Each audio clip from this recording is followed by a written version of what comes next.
Et si vous le désirez, vous pouvez allumer vos caméras.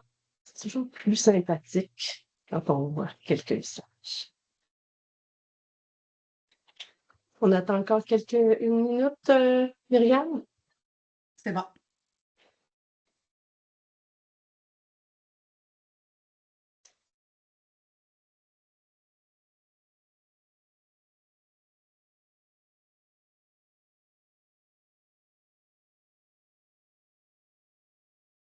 Comme je disais à mes étudiants lorsque j'enseignais, l'énergie que je suis en mesure de donner est directement proportionnelle au nombre de caméras allumées. Mes étudiants, ça faisait...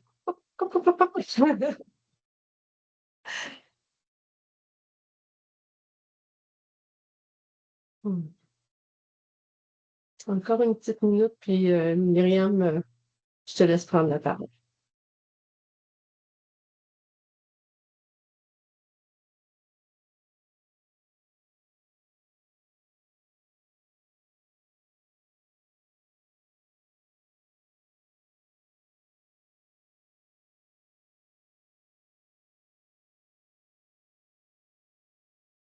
Je pense qu'on va commencer, puis les gens y rentreront doucement.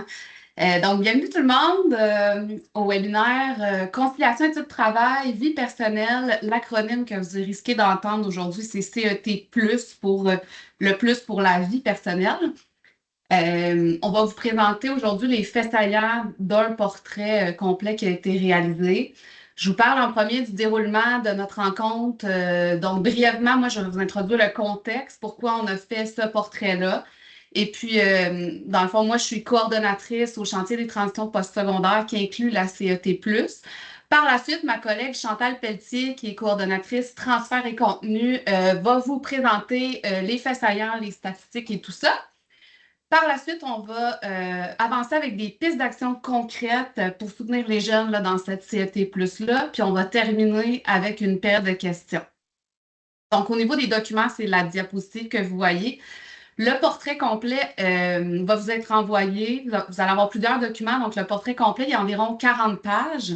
C'est pour ça qu'on a fait une infographie des faits saillants qui a environ 5 pages, qui va être également va vous être envoyée par courriel avec le PowerPoint, là, la présentation d'aujourd'hui. Ça va être aussi disponible sur notre site web. Là. Je vous mettrai dans l'onglet clavardage quelques petits liens au courant du webinaire. Donc, par rapport à la mise en contexte, c'est des travaux qui ont débuté, ça fait 2 ans, le chantier de la CET+. La concertation, ça fait vraiment partie de qui on est, notre mission, nos orientations. Donc, ce que vous voyez à l'écran, c'est à l'année 1, il y a eu la mise sur pied du comité de pilotage multisectoriel. On a établi la concertation, les besoins, les enjeux. Je voudrais remercier les personnes qui sont dans la salle, là, qui sont dans le comité. Il y a Andréane, Marianne, Marie-France. Également, un petit salut au passage à notre ancienne directrice générale, Chantal Denis, qui a été là jusqu'en mars-avril cette année. Donc, merci à tout le monde pour leur engagement, leur implication.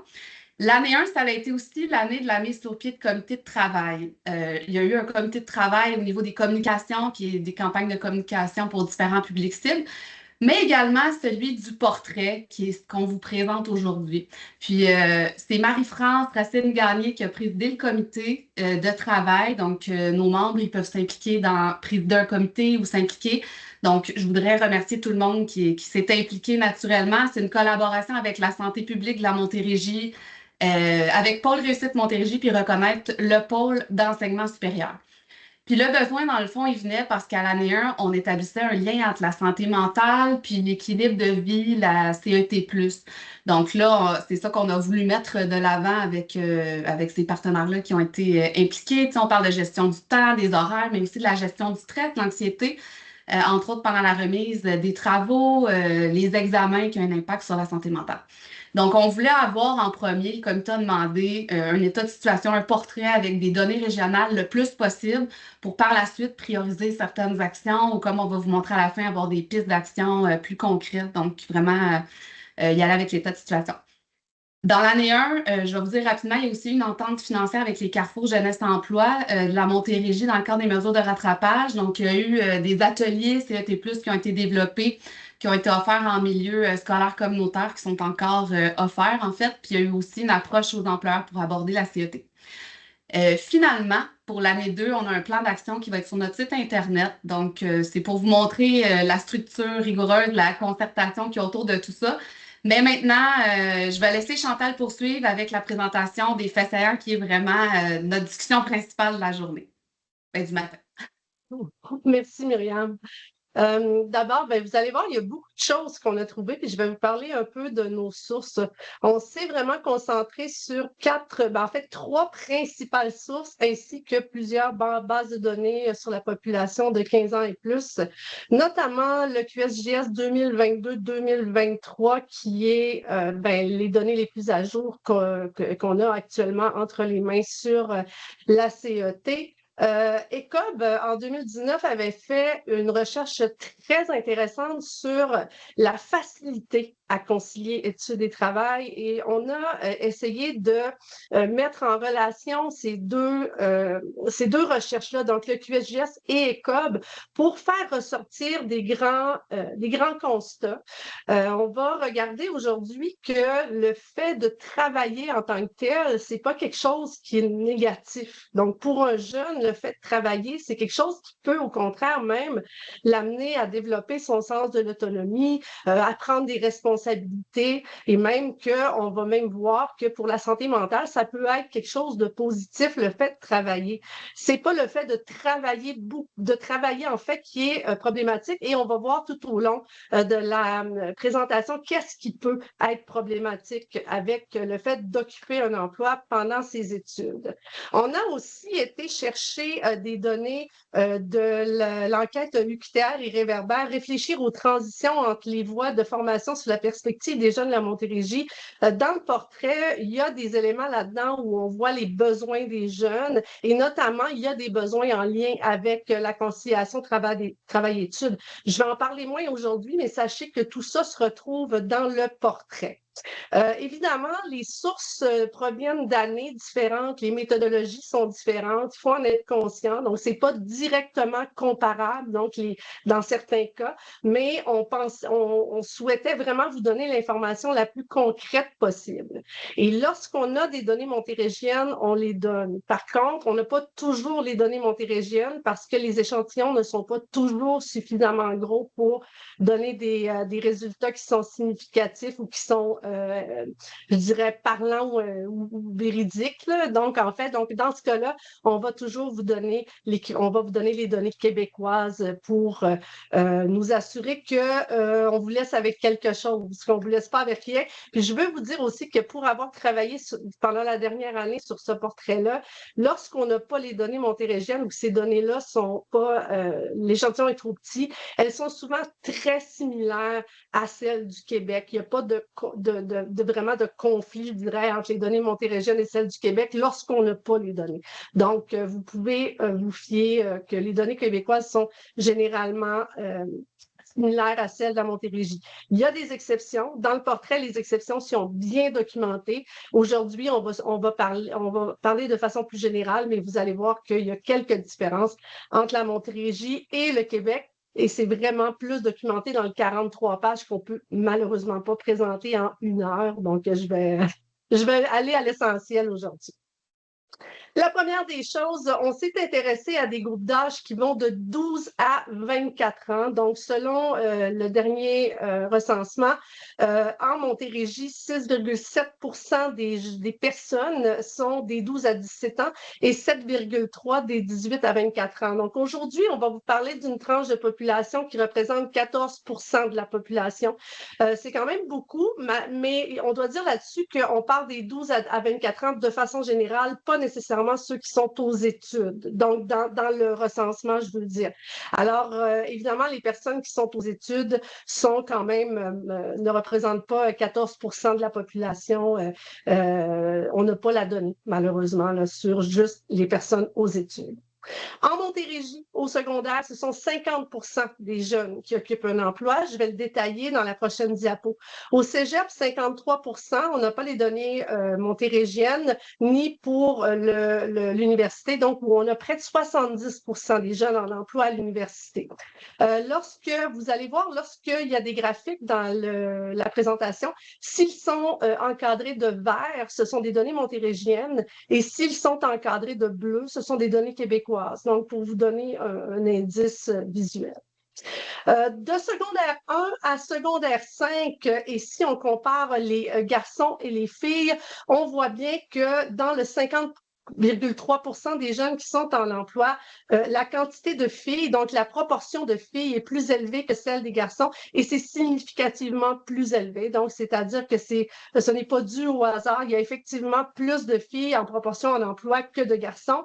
Et on peut voir, sauf en secondaire 1, mais par la suite, tout va du côté des filles. Et on peut voir que graduellement, plus les jeunes évoluent dans leur secondaire, plus la proportion de jeunes en emploi est importante, pour atteindre en secondaire 5 chez les filles, 74% des filles en emploi contre 70% des garçons, ce qui fait quand même beaucoup de jeunes en emploi, donc des défis pour eux à surmonter ou à surmonter. Pour ce qui est du cégep, donc au total, je vous disais 53%. Encore ici, ce sont les filles avec 57%, donc une différence qui est encore plus grande qu'au secondaire. Et c'est au tremplin DEC qu'on retrouve le plus de jeunes en emploi. Dans le préuniversitaire et le technique, il y a un petit peu moins de jeunes en emploi en proportion. Je voulais vous dire aussi que si jamais vous avez des questions en cours de rencontre, ma collègue va jeter un œil sur la conversation, Myriam, ou je pense qu'il y avait peut-être une foire aux questions d'ouverte. Donc, n'hésitez pas, vous pouvez les écrire tout au long de la rencontre, mais il va y avoir une petite période de questions aussi à la fin. Donc, notez vos questions, puis on va vous laisser le temps de les poser par la suite. Puis, si je vais trop vite, s'il vous plaît, dites-moi de ralentir. J'ai un débit qui est parfois un peu rapide. Alors, voilà pour ce qui est des jeunes du cégep en emploi. À l'université, on n'a malheureusement pas les données selon le genre. Donc, voyez-vous, il y a comme un certain vide de données au niveau universitaire. Et ce qui est aussi difficile en Montérégie, c'est d'avoir des données montérégiennes sur l'université parce que ce sont souvent des campus qui sont dispersés ici en Montérégie. Mais on peut quand même voir que ce sont les personnes qui sont au certificat. Je vais parler du nombre d'heures dans les prochaines diapos. Vous allez voir, ça va de moins de 0 à plus de 25. OK? Donc, on parle vraiment d'un grand nombre de variations d'heures, mais j'en parle dans les prochaines diapos.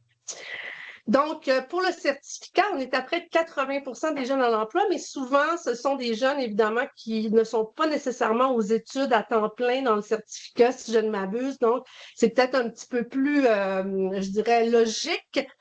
Pour le baccalauréat, on est à 70 et c'est à la maîtrise et au doctorat qu'on a un peu moins d'étudiants qui sont en emploi pendant leurs études.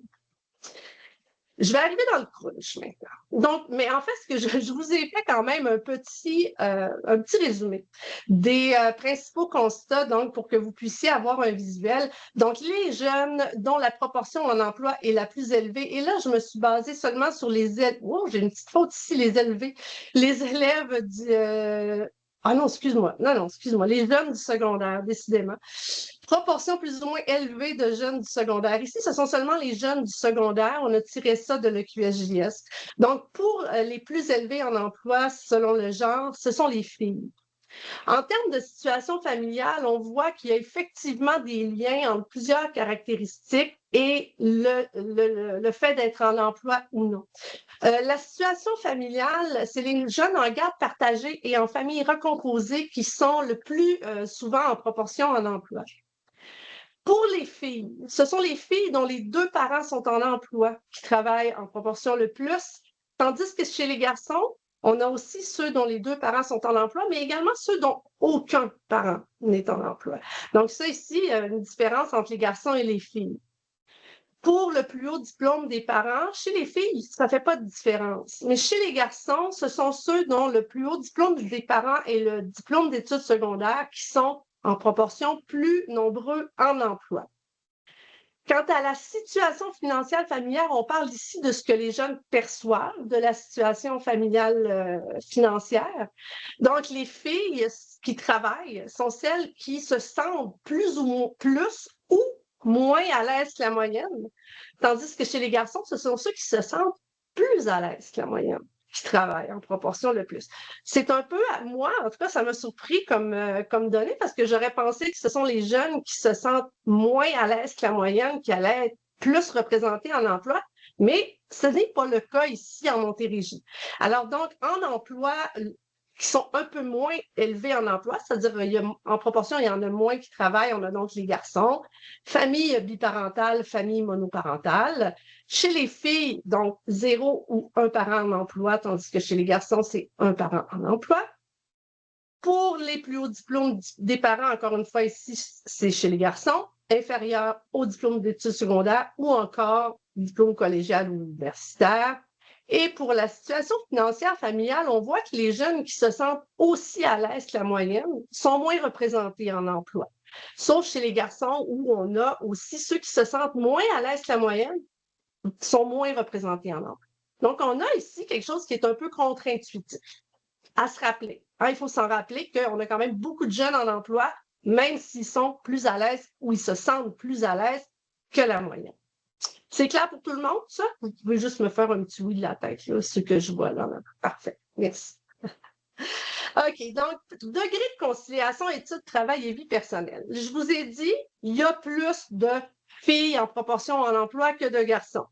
Est-ce que ça veut dire que les filles sont plus à risque que les garçons d'avoir des difficultés? Est-ce qu'on peut avoir plus de filles, etc.? Il faut faire attention aux conclusions qu'on va porter. La conciliation travail-études, la CET+, disons, difficile, ça représente près de la moitié, disons, des jeunes. 46 des jeunes en emploi considèrent que c'est facile de concilier études, travail, vie personnelle. On a la moitié, à peu près, de nos jeunes qui sont corrects avec ça. On a, par contre, ici 27 et 27 de nos jeunes qui se trouvent que la conciliation est difficile ou plus ou moins facile. Donc, on a un peu plus que la moitié qui ne trouvent pas ça facile. Donc, qui sont ces jeunes-là et pourquoi cette difficulté-là? C'est ce qu'on va voir dans les prochaines diapos. Et vous allez voir que le nombre d'heures va commencer à apparaître dans les prochaines diapos.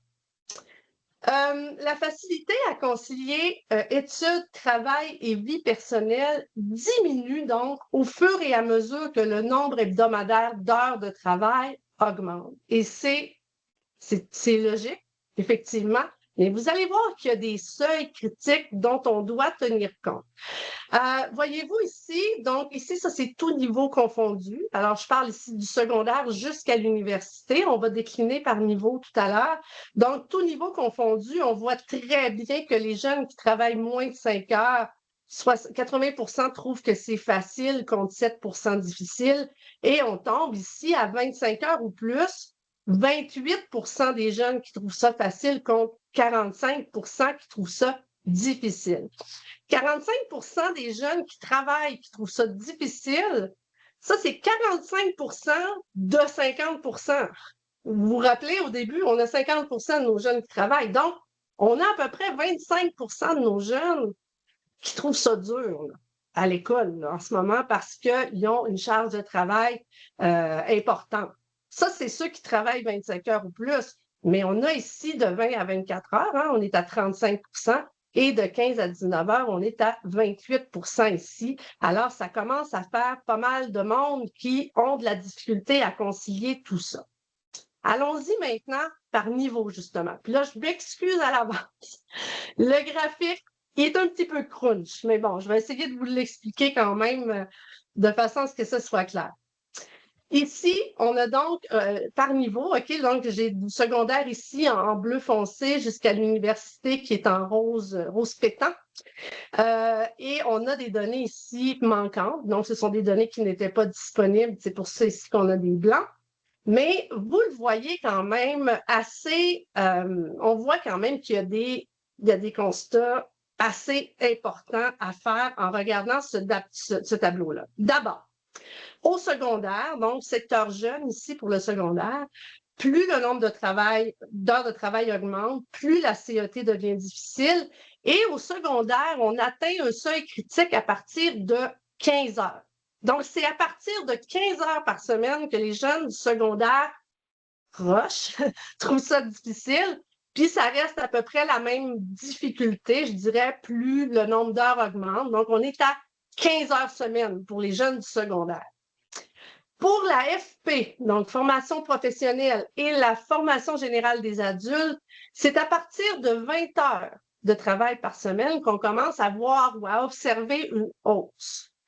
Et chez les cégepiens et les universitaires, c'est aussi à partir de 20 heures, mais dans leur cas, c'est une hausse importante. Regardez ici pour nos universitaires qui travaillent entre 20 et 24 heures, donc plus de 20 heures semaine, on est à 49 donc qui trouvent ça difficile et on était à 35 ici jusqu'à 15-19, puis au départ, on était à 13. Donc nos cégepiens ont vraiment une grosse différence avec le nombre d'heures qui augmente. C'est très difficile pour eux. Excusez-moi, c'est les universitaires. Je m'excuse, je dis cégepiens, mais c'est les universitaires. Et voyez-vous, les cégepiens ici, à 25 heures ou plus, là, on est rendu à un seuil plus que critique. C'est fort. Après 20 heures, on voit une augmentation.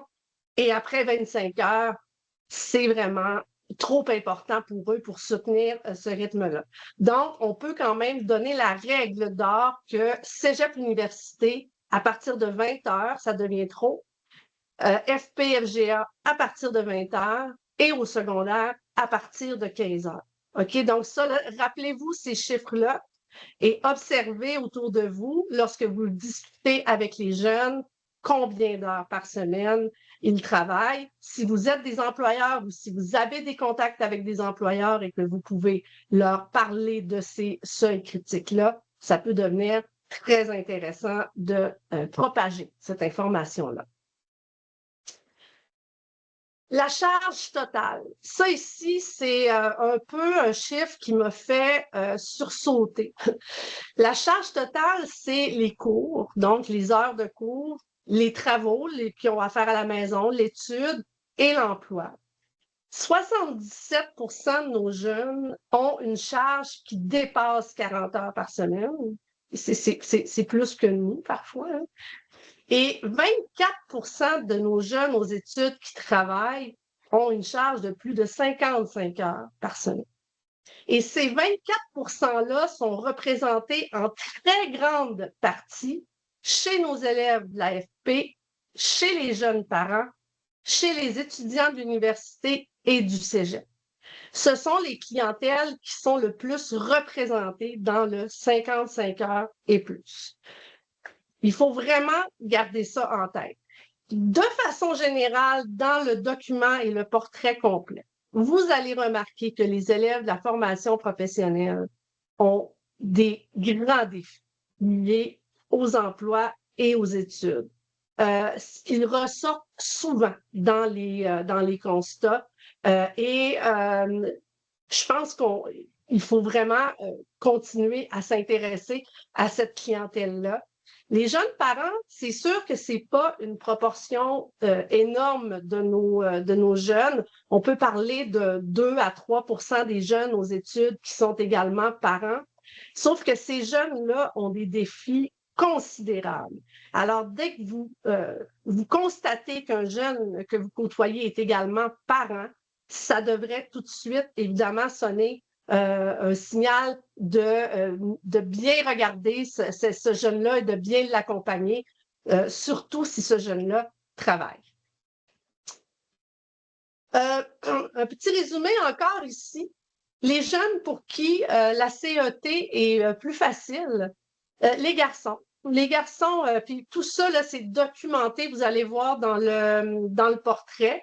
On pourra même y retourner là, si jamais à la fin de la présentation, si jamais vous avez des questions plus précises.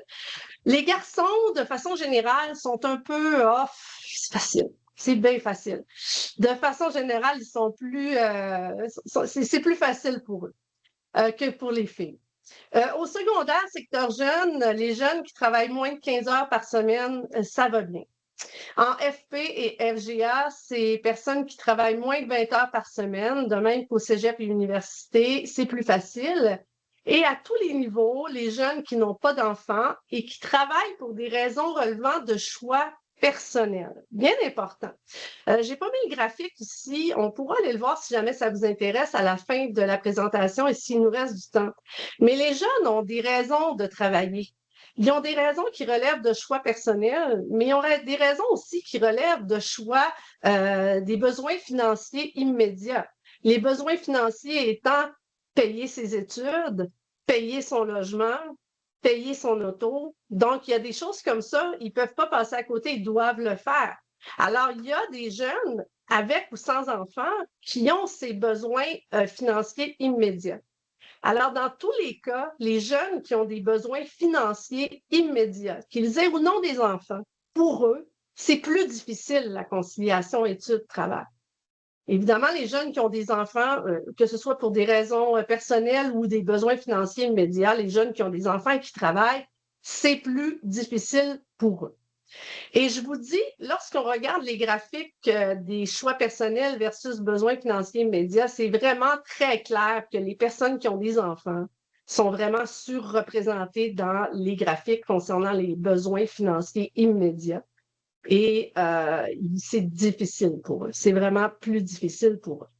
Alors là, évidemment, vous aurez compris que 15 heures et plus, 20 heures et plus pour les jeunes du secondaire, FP et Cégep Université. C'est clair pour cette diapo-là? Parfait, je merci. Je vois des petites qui me disent. OK. Là, je vais vous parler en fait, juste avant de passer ici, je pense que l'important à retenir dans ce que je vous ai dit jusqu'à maintenant, c'est que oui, il y a des élèves qui sont représentés en plus grande ou moins grande proportion en emploi, mais parmi ces élèves-là, il y en a qui ont plus de difficultés à concilier travail et études. Et à mon avis, puis bon, vous ferez ce que vous voulez avec cette information-là, je pense que c'est sur ces jeunes-là qu'on devrait vraiment prioriser l'intervention ou le regard. Donc, ce sont ces jeunes-là ici, à mon avis, qui devraient faire l'objet de plus d'attention lorsqu'on réalise qu'un jeune travaille plus que 20 heures, plus que 15 heures. Les filles, nos filles, ils ont besoin d'encadrement en Montérégie et tous les niveaux avec enfants. Donc, on a des personnes ici qui ont plus de défis. Parmi les principales difficultés qui ont été rencontrées par les jeunes aux études et qui travaillent, donc, on a 3 types de difficultés. On a la planification, la gestion du temps, la santé, le bien-être et le rendement et les conditions de travail. Il y a plusieurs sous-énoncés ici. J'ai mis en vert pâle les énoncés qui sont communs aux jeunes qui ont ou pas des enfants, donc avec ou sans enfants. Ici, ce qu'on voit, c'est que ces jeunes-là, de façon générale, l'ensemble des jeunes qui travaillent, les principales difficultés, c'est la fatigue, le stress, la gestion du temps. Puis, lorsqu'on a des besoins financiers plus élevés, c'est la nécessité, évidemment, de travailler plus. Donc, on le voit, les jeunes le disent. Ça complique aussi le fait de mettre à jour ses connaissances au travail. Donc, s'il y a des formations au travail, ça peut être plus compliqué parce qu'on est aux études en même temps. Et même les jeunes voient que leurs études peuvent affecter leur rendement au travail. Hein? Ça va dans les deux sens. Et voilà. Tandis que chez les jeunes sans enfants, c'est qu'ils ont plus de difficultés à structurer leur temps. Ouais. Les jeunes sans enfants, c'est plus difficile de structurer leur temps. Ils accordent beaucoup d'importance à leurs activités personnelles. Donc, leur motivation au travail est souvent plus faible, la concentration plus difficile et les absences plus fréquentes. Les jeunes avec enfants, ils ont des disponibilités plus restreintes, les imprévus sont fréquents. Puis, évidemment, que la conjugaison du travail, des études et des responsabilités familiales, ça ajoute une charge importante, une charge mentale importante. Ça, c'est ce que les jeunes nous disent. OK? Donc, c'est ce qu'ils nous ont dit. Lorsqu'on a regardé dans le QSJS la santé mentale liée à l'emploi, on a fait des découvertes intéressantes. Donc, on parle de santé. Ici, j'ai ma légende a été un peu tronquée. Là, il nous manque le orange ici. Et orange, c'est la santé mentale qui est languissante. Languissante, ça veut dire fragile, ça veut dire basse, hein, ça veut dire plus basse. Donc, le QSJS, donc des données de 2022-2023, nous montre que les personnes en emploi ont une santé languissante, une santé mentale languissante. En fait, sont en proportion moins nombreux à avoir une santé languissante que ceux qui sont sans emploi. On voit que l'emploi en tant que tel peut avoir un effet positif sur la santé mentale. Puis la santé mentale telle que définie dans le QSJS, c'est vraiment la santé qui correspond à tes relations sociales, ton rapport à la vie à l'extérieur, ton rapport à la société, donc ton rapport à ce qui est extérieur à toi. On a aussi dans le QSJS des données sur le niveau de détresse psychologique, où là, la détresse psychologique, c'est plus tourné vers l'intérieur, donc sur comment tu te sens dans ta tête par rapport à toi-même, etc. Je vais vous inviter à aller jeter un œil à ça dans le portrait complet. Les données sont intéressantes aussi parce que on pourrait penser que même qu'il y aurait des contradictions entre les deux, mais non, en fait, parce que ce ne sont pas les mêmes éléments qui sont mesurés. Mais pour la santé mentale, donc son rapport à ce qui est externe, à son rapport à la vie, à la société et aux autres, le fait de travailler aurait une influence positive. Et je dirais surtout chez les filles. Oui, les filles en emploi, ici, on voit qu'il y a 3 points de pourcentage d'écart avec celles qui sont sans emploi par rapport à la santé mentale languissante. Dans tous les cas, autant chez les filles que chez les garçons, ici, cette donnée qui est la santé mentale languissante, elle est significative, c'est-à-dire qu'elle n'est pas due au hasard de l'échantillon. C'est vraiment des données qui démontrent qu'il y a plus de santé languissante chez les personnes sans emploi.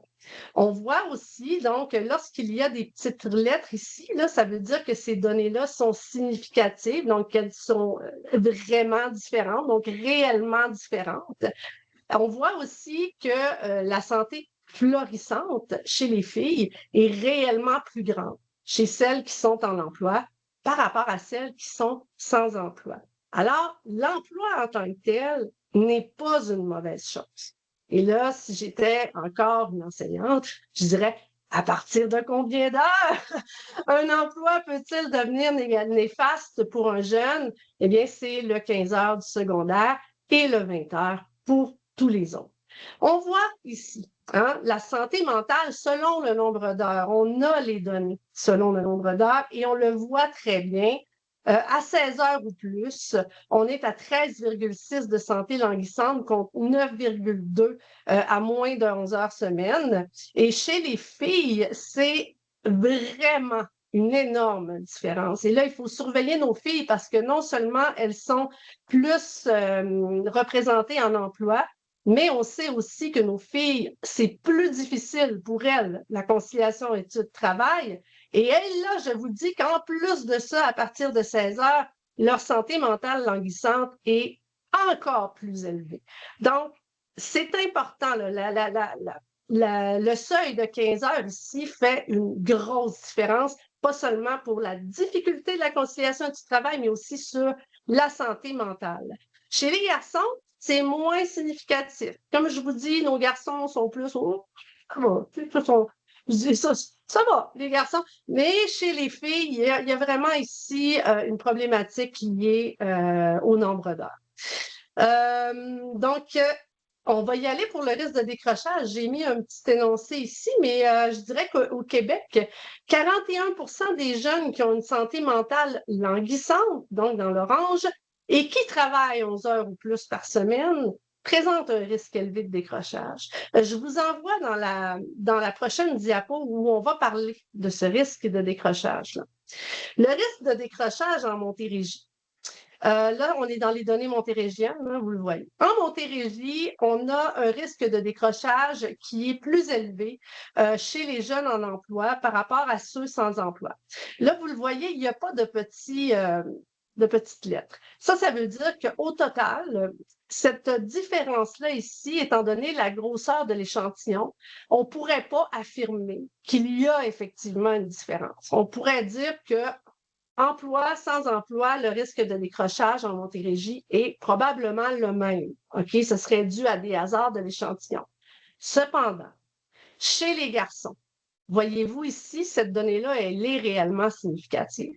Chez les garçons en emploi, le risque de décrochage est passablement plus élevé que chez les garçons sans emploi.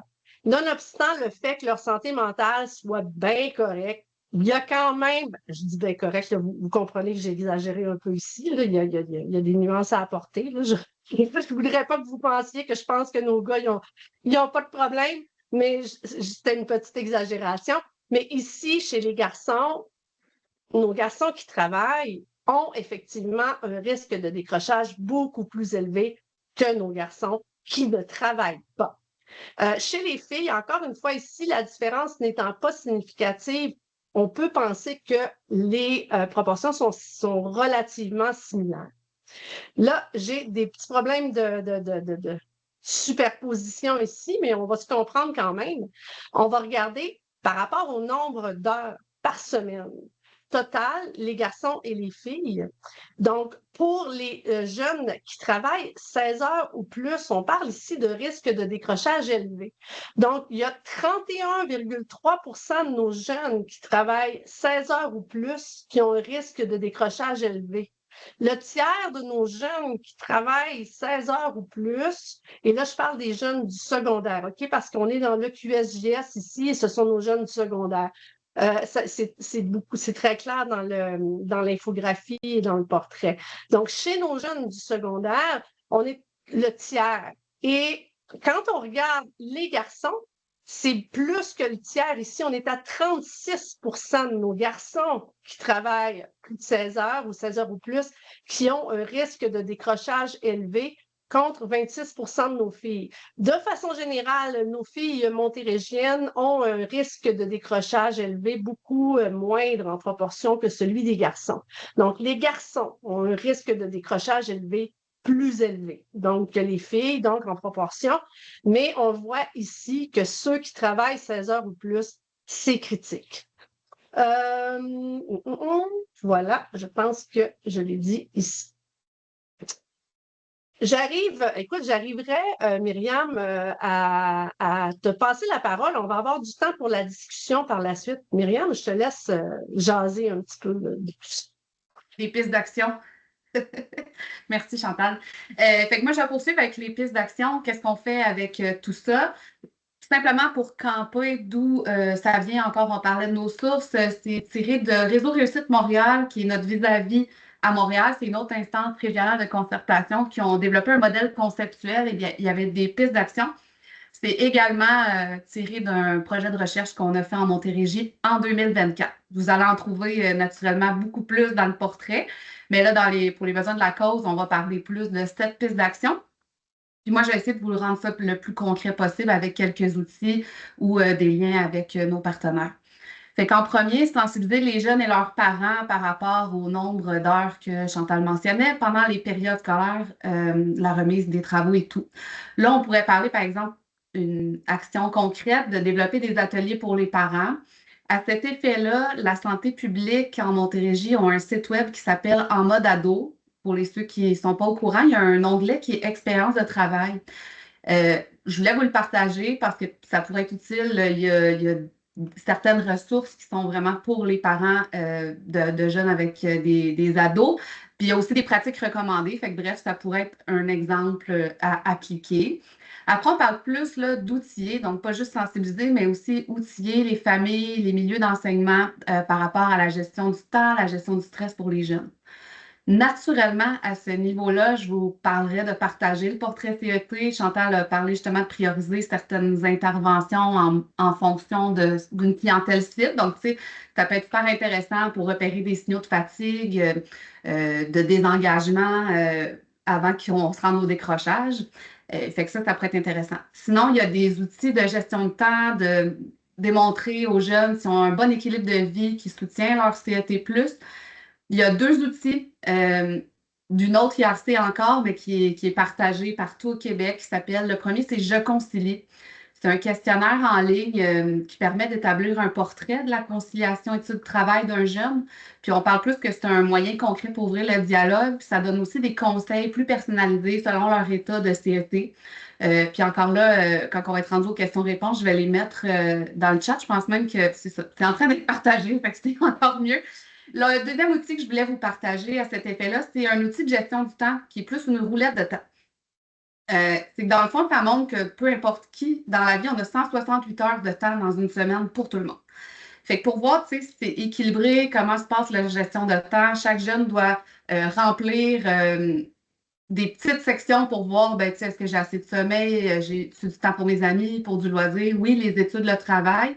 Bien, ça permet de voir justement si la vie du jeune est assez équilibrée, comment se passe leur gestion, puis en même temps, peut-être d'avoir une réflexion sur comment ça se passe, cette CET-là, mais il y a lieu peut-être de réajuster le tir pour que ça permette la persévérance scolaire, la réussite éducative, puis aussi on parlait de santé mentale.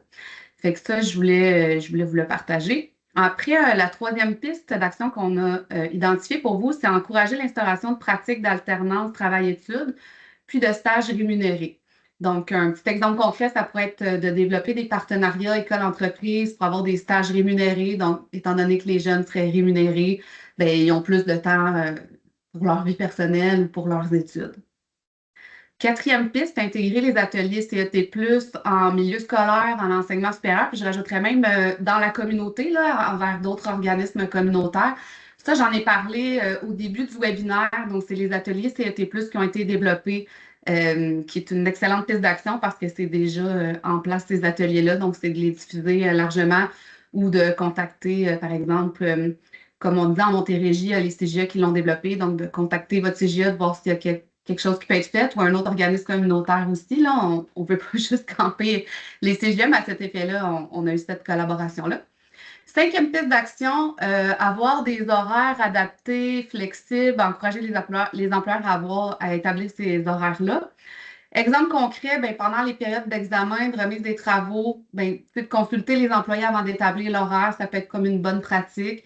Sinon, d'une façon concrète aussi, on parlait d'incitatifs, d'avoir des espaces d'études, des bourses ou des stages rémunérés. Des bourses, ça peut être des bourses de persévérance scolaire ou des bourses d'études, justement, pour être mis en place. Sixième piste d'action, on parle de renforcer le soutien scolaire et psychosocial. Ça pourrait être la mise en place de groupes de soutien, justement, pour avoir du soutien social. Et on arrive à notre dernière piste d'action, qui est plus de promouvoir les saines habitudes de vie, parce qu'on sait que ça a un effet positif aussi sur la santé mentale. Donc, ça a vraiment un lien direct avec la CET. Des exemples concrets, ça pourrait être comme on mentionnait au travail tout à l'heure, d'avoir des espaces de détente à l'école, bon, comme au travail. Puis sinon, d'encourager les pauses, la déconnexion aux écrans, d'avoir un mode de vie actif. Par exemple, on voit qu'il y a plusieurs défis, là, des défis 30 jours qui sont mis en place, mais tu sais, ça peut donner lieu à une belle manière de parler de CET+, parce que des fois, le lien il est moins clair. Tu sais, on peut penser à la CET+, au début avec la gestion des horaires uniquement, mais là, c'est nous, notre objectif, c'est vraiment d'ouvrir plus large puis de voir ce lien direct là. Donc, c'est tout pour les pistes d'action. On passerait aux questions-réponses. Je sais, Chantal, qu'on en avait déjà deux pendant ta présentation, qui étaient plus au Ouais. niveau, tu les as vus hein, dans le chat, j'imagine. Ouais, ben c'est Je ça. les En fait, c'est que adresse. le premier concernant le nombre d'heures, je pense qu'on a bien répondu. Euh, Mais pour le deuxième, je ne l'avais pas vu. Donc, est-ce qu'on sait pourquoi les filles sont surreprésentées en emploi? Il n'y a pas d'explication pour ça dans nos documents ou dans nos sources. Peut-être que d'autres littératures pourraient répondre à ça, mais moi, je n'ai pas la réponse à cette question-là. Il y a quelque chose que je voulais vous montrer, Myriam, en relation avec ce que tu viens de dire, étant donné qu'il nous reste du temps. Tu parlais de renforcer le soutien scolaire et psychosocial offert aux jeunes. Dans le portrait complet que vous m'avez vu ouvrir, j'essayais de faire ça subrepticement, mais ça a été partagé à l'écran. Il y a une donnée sur le soutien de la famille, des amis, de l'école et de la communauté. C'est prouvé, donc, d'avoir un fort soutien social, c'est reconnu, donc, qui c'est associé à un facteur de protection qui contribuerait à une meilleure santé, au bien-être social et à la réussite éducative. Puis, dans les dernières données de l'EQSJS, j'essaie de le grossir, on se rend compte que les jeunes, et j'ai donné ici plusieurs situations familiales en lien avec les jeunes, mais quand on parle du total des jeunes, 74 considèrent avoir un soutien familial élevé, mais lorsqu'on arrive au soutien de l'école, c'est 28 des jeunes seulement qui considèrent avoir un soutien élevé, un soutien social, je dirais élevé. Alors, c'est une donnée qui peut nous donner un petit signal de dire il y a peut-être quelque chose que les jeunes ne ressentent pas là, par rapport au soutien qu'on leur donne. Donc, voilà, c'est ce que je voulais te montrer par rapport à ce soutien-là, justement. Là. En termes de communauté aussi, là, ce sont les deux données qui sont les plus basses. Voilà. Donc, excuse-moi, je te redonne la parole, Myriam. Est-ce qu'il y avait d'autres choses que tu voulais mentionner par rapport aux pistes d'action? Ah oui, excuse-moi, tant qu'à être dans le document, vous allez pouvoir voir les pistes d'action ici, celles qui sont tirées de l'enquête sur les transitions ou la recherche sur les transitions et celles qui sont tirées donc du modèle conceptuel du réseau Réussite Montréal. Vous avez donc ici plusieurs éléments, autant pour la famille, la communauté, l'école, qui vont pouvoir vous aider, je dirais, à amorcer des réflexions puis à prendre action par rapport à tout ça. Je vais continuer, Chantal, merci. Questions? Oui. C'est exactement ce que j'allais dire. S'il y en a qui veulent lever la main, je vois que c'est pas nécessairement dans le clavardage. Ah, bon, l'intervention était bonne. Oui, Alexandre. Oui, Alexandre. Ah, Alexandre, attendez. Je vais vous laisser activer votre micro. Oui, allez-y. Je pense que vous allez être capable. Bonjour, bonjour, vous m'entendez bien? Non? Oui, oui. Oui, super. Oui, bonjour. Dans le fond, moi, je travaille, je suis intervenant jeunesse là, dans un organisme communautaire dans le Haut-Saint-Laurent. Puis, dans le fond, avec la masque, on est en train de travailler un genre de projet pour mettre en place un peu, là, justement, au niveau du raccrochage scolaire, la motivation et tout. Puis, on allait vers essayer de voir des stages, ces affaires-là. Là, j'étais comme, oh, OK, je vais faire attention de les envoyer au travail, ces affaires-là. Mais je voulais vérifier avec vous, vous parliez bon, justement des ateliers CET+, que bon, il y a plusieurs CJE qui ont pris comme le dossier et tout. Est-ce qu'on a une liste de ces ateliers-là, des CJE qui ont pris en charge pour éviter un peu le dédoublement de services là, à faire dans notre coin? Myriam, je vais te laisser répondre à cette question-là. Oui, c'est ça, de mémoire. Ben, en fait, il y a des sujets aussi présents dans la place. Là. Je dis tout le temps, s'ils veulent comploter pour mieux, ils sont les bienvenus aussi. Sur le site Internet, il y a l'onglet que j'ai mis dans le clavardage. On indique un peu les CGF qui ont fait. De mémoire, il y a 3 ateliers. Là, vous voulez savoir si ça serait possible un peu de s'en inspirer ou développer ou d'échanger sur une collaboration possible ou quoi que ce soit, c'est ça? Exactement. Ben, tu sais, si justement je peux parler avec le CJE, des fois on peut travailler avec eux, eux font les ateliers, puis après ça, on peut faire, tu sais, c'est ça, quelque chose en partenariat, là, dans le fond, mais juste de voir est-ce qu'ils ont accès à ces ateliers-là, si je communique, mettons, mon CJE, est-ce qu'ils ont accès à ces ateliers-là, est-ce qu'il faut qu'ils communiquent avec vous, toutes ces choses-là, dans le fond. Oui, c'est ça. Ben, les 15 CJE ont participé participer vraiment au financement. Donc, chacun le déploie, disons, à géométrie variable, là, tout dépendant de leur secteur. Fait que, oui, c'est vraiment possible. Puis c'est vraiment notre message là, qu'on parle de complémentarité, justement, pas dédoubler les services. C'est totalement ça. Il y a un lien qui est, c'est ça, trouver votre CJE. Fait que dans votre point, vous pourriez regarder. Sinon, je peux vous laisser mes coordonnées, là, vous pouvez me contacter, mais ils ont une communauté de pratique. Puis oui, pour eux, pour tout le monde, en fait, dans Montérégie, le message, c'est on veut de la complémentarité, tu sais, on veut faire parler d'une affaire. Pas besoin de tout réinventer la roue. Fait que c'est vraiment un message qui est le bienvenu. Sur ce site-là, si vous voulez les contacter, parce que là, ils ne sont pas nommés les ateliers, mais de mémoire, je crois qu'il y a quelqu'un aussi qui a répondu dans le clavardage. Il me semble qu'il y en a 3, mais c'est vraiment personnalisé. Là. Des fois, ils vont pouvoir en faire un qui est plus condensé, puis d'autres fois, les faire les 3 complets. Fait qu'il y a certainement quelque chose à faire, qu'on est vraiment dans la collaboration, concertation. Fait que vous pouvez me contacter si jamais ça ne fonctionne pas, puis je pourrais vous mettre en relation. Est-ce qu'on a accès à votre email ou quelque chose comme ça? Ou dans le fond, dans l'invitation? Okay. Je vais le mettre dans le clavardage. Ouais, je vais le faire tout de suite. Merci beaucoup. Un gros merci. Merci à vous. Myriam, si je ne me trompe pas, certains CJE font également ces ateliers-là dans les écoles. Est-ce que je me trompe? Non, tu ne te trompes pas. C'est vraiment dans les écoles, l'enseignement supérieur, mais comme je dis, à géométrie variable, il faut vraiment voir avec le CJE spécifique. Puis ils font aussi les ateliers dans d'autres organismes communautaires. Fait que c'est pour ça que je sais que c'est le bienvenu, là, ce mode de pensée-là. C'est parfait, là, qu'on parle plus de complémentarité, de travail d'équipe. Fait que oui, c'est réalisé dans le milieu scolaire, mais autant dans la communauté.